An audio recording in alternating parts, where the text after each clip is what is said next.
12 দিন ধরে পানিবন্দী, ড্রেনেজ ব্যবস্থা না থাকায় জলজটে 30টি পরিবার।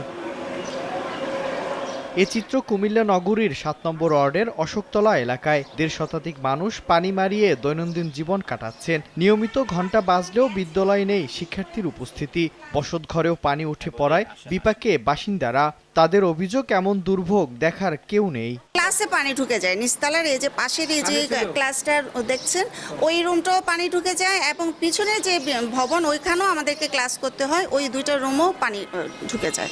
পানি নিষ্কাশনের কোনো লাইনই নাই, কোনো সমাধান হচ্ছে না, বরঞ্চ দিন দিন বৃষ্টি যত হচ্ছে এত বাড়তেছে। পানিটা আটকে থাকে, পানিটা আগে ছিল নিচে ছিল লেয়ারটা, এখন ওটা ওয়াল দেয়াল দিয়ে এটা লেয়ার উপরে করে ফেলছে, পানি দেওয়ার ব্যবস্থা নাই। মানে আমরা সব দিক দিয়ে কষ্ট হইতেছে, আপনার চারিদিকে জল ভরে, জল না খাওয়া দাওয়া, নামা ওঠা বসা সব দিক দিয়ে। বৃষ্টি ছাড়ও এই রাস্তার পানি, পুষ্কুনির পানি, এর পানি, এমনি পানি কি করতাম।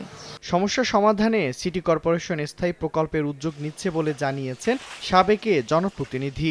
শালখানা বাড়ির এখান দিয়ে একটা ড্রেন ছিল, তাকে এখান দিয়ে পানিটা আগে যাইত, কিন্তু এখন ওই বাড়ির তারা সবাই মিললা ড্রেনটা বন্ধ করে দিছে। তো দেওয়াতে এখন তারা বলতে তাদের বাড়ির উপর দিয়ে কোনো পানি দেওয়ার জন্য কোনো ড্রেন দিত না দেওয়ার কারণে এখানে একটা সরকারি প্রাথমিক বিদ্যালয় আছে, কমল শিশুরা চলাচল করতে খুব কষ্ট হয়। 2 বর্গ কিলোমিটার এলাকা নিয়ে গঠিত নগরীর 7 নম্বর ওয়ার্ড। সময় সংবাদ, কুমিল্লা।